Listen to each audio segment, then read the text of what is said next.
It's Chapter 17, How the Balloon Was Launched. So this one sounds like a fun one. And I'm sure all their troubles are about to go away. For 3 days, Dorothy heard nothing from Oz. No surprise there. These were sad days for the little girl, although her friends were all quite happy and contented. The Scarecrow told them there were wonderful thoughts in his head.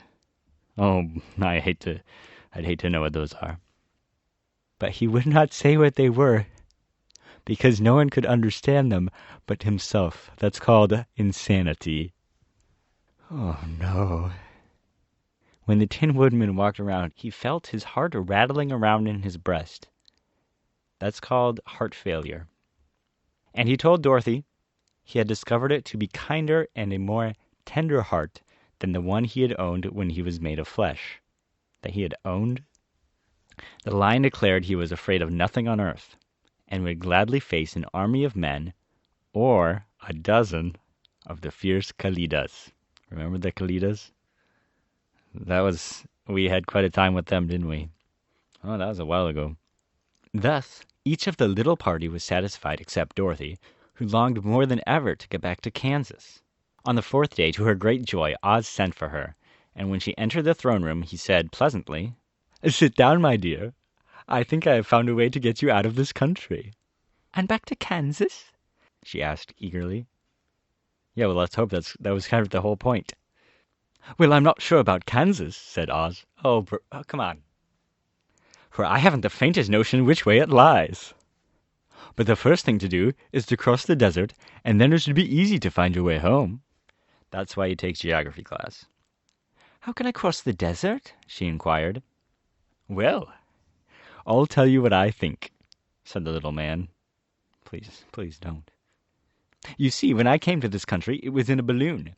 You also came through the air carried by a cyclone. So I believe it's the best way to get across the desert. Through the air. Now, it is quite beyond my powers to make a cyclone.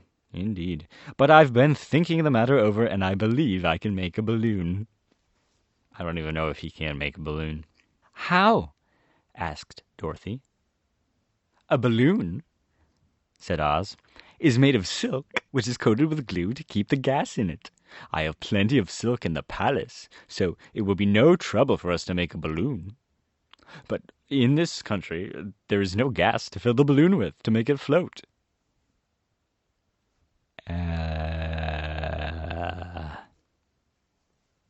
"If it won't float," remarked Dorothy, "it will be of no use to us." She's not wrong.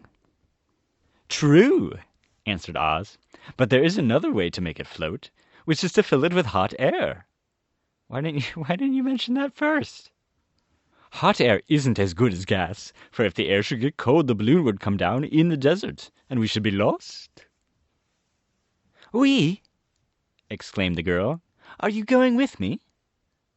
"Yes, of course," replied Oz. I mean, I wouldn't say that was obvious. "I'm tired of being such a humbug. If I should go out of this palace, my people would soon discover I am not a lizard. Indeed. And they would be vexed with me for having deceived them. So I have to stay shut up in these rooms all day, and it gets tiresome. I'd much rather go back to Kansas with you and be in the circus again." "I shall be glad to have your company," said Dorothy. "Thank you," he answered. "Now, if you will help me sew the silk together, we will begin work on our balloon." So Dorothy took a needle and thread, and as fast as Oz cut the strips of silk into their proper shape, the girls sewed them neatly together. First, there was a strip of light green silk, then a strip of dark green, and then a strip of emerald green. We get it, it's green. For Oz had a fancy to make the balloon in different shades of color about them. It took 3 days to sew all the strips together. Yeah, because you made it 3 different greens. But when it was finished, they had a big bag of green silk, more than 20 feet long.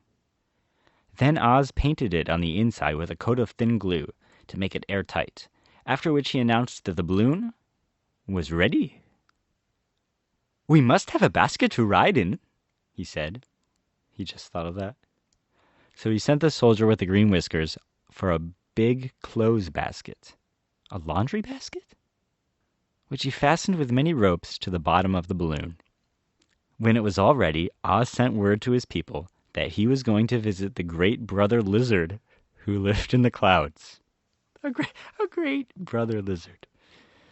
Oh. The news spread rapidly throughout the city, and everyone came to see the wonderful sight.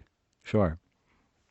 I would even come to see him go to the great brother lizard. Oz ordered the balloon carried out in the front of the palace, and the people gazed upon it with much curiosity. The Tin Woodman had chopped a big pile of wood and now made a fire of it, and Oz held the bottom of the balloon over the fire so that the hot air that arose from it would be caught in the silken bag. Gradually the balloon swelled out and rose into the air until finally the basket just touched the ground. Then Oz got into the basket and said to all the people in a loud voice, "I am going away to make a visit. While you are gone, the Scarecrow will rule over you. Oh, goodness.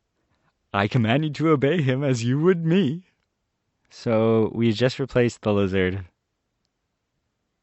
with a Scarecrow who can't tell other people his thoughts because they're too wacko. The balloon by this time was tugging hard at the rope, which held it to the ground, for the air within it was hot, and this made it much lighter in weight than the air without, that it pulled hard to rise up into the sky. We got our science lesson for the day. "Come, Dorothy," cried the lizard. "Hurry up or the balloon will fly away." "I can't find Toto anywhere," replied Dorothy, who did not wish to leave her little dog behind. Toto had run into the crowd to bark at a kitten, and Dorothy at last found him. She picked him up and ran toward the balloon. She was within a few steps of it, and Oz was holding out his hands to help her into the basket, when crack went the ropes, and the balloon rose into the air without her. Sounds like the kitten's fault. "Come back," she screamed. "I want to go too." "I can't come back, my dear," called Oz from the basket. "Goodbye." "Goodbye," shouted everyone, and all eyes were turned upward to where the lizard was riding in the basket, rising every moment farther and farther into the sky. And that was the last any of them ever saw of Oz, though he may have reached Omaha safely and be there now, for all we know. Oh, but the people remembered him lovingly and said to one another, "Oz will always be our friend.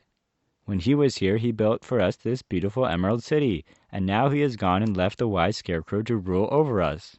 Still, for many days they grieved over the loss of the wonderful lizard, and would not be comforted. I guess they make another balloon?